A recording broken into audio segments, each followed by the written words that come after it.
গত কিছুদিন ধরে পূর্ব ধলাইয়ের পালংঘাট পুলিশ ফাঁড়ির অধীন সচিনপুর ও ভুটানখাল এলাকায় বাইক ও স্কুটি চোরের দল সক্রিয় হয়ে ওঠায় এলাকায় জনগণের মধ্যে তীব্র আতঙ্কের সৃষ্টি হয়েছে।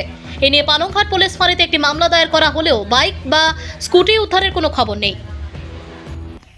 আমার গাড়ি 17 তারিখ রাত্রিবেলা আমার গাড়ি ভুটান থেকে আমার চুরি। কি গাড়ি? স্কুটি। গাড়ির নাম হল AS11G 1350।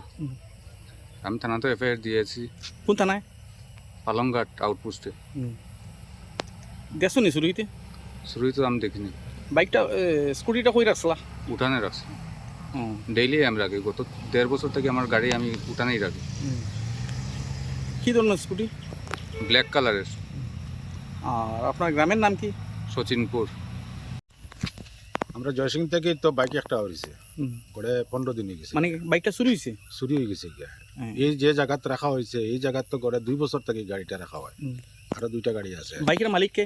বাইকের মালিক হইল এসামউদ্দিন। এসামউদ্দিন তার বাইক চুরি হয়েছে? তান বাইক চুরি। কি ধরনের বাইক? এগু পালসার বাইক আর কি, লাল কালারের বাইক। বলে তো নাম্বার তো আমি কইতে পারতাম না। কি হয়েছে ঘটনা? ঘটনা তো শুরু হয়েছে আমার বাইক। কিতা বাইক? পালচার। পালসার? কদিন আগে? ও তো 15-20 দিন আমার পালচার চুরি হয়েছে। কোন গ্রাম থেকে? ভুটানকাল।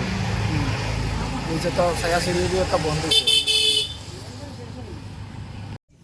এই সমস্ত ওই যে বাইক চুরি, এটা তো যদি চুরি হয় আমরা এরকম বাইক লইয়া কিরকম থাকমু?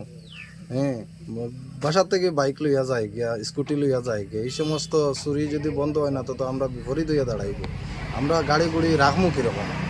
এরকম একটু প্রশাসনও বলা দেখিয়া একটু পেট্রোলিং দিলে একটু চুরি উরি একটু কমলো না।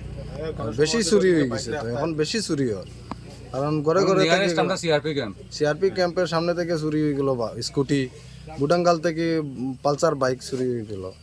এরকম যদি চুরি হয় আমরা কিরকম গাড়ি ঘোড়া লইয়া চলমু বা রাখমু কিরকম?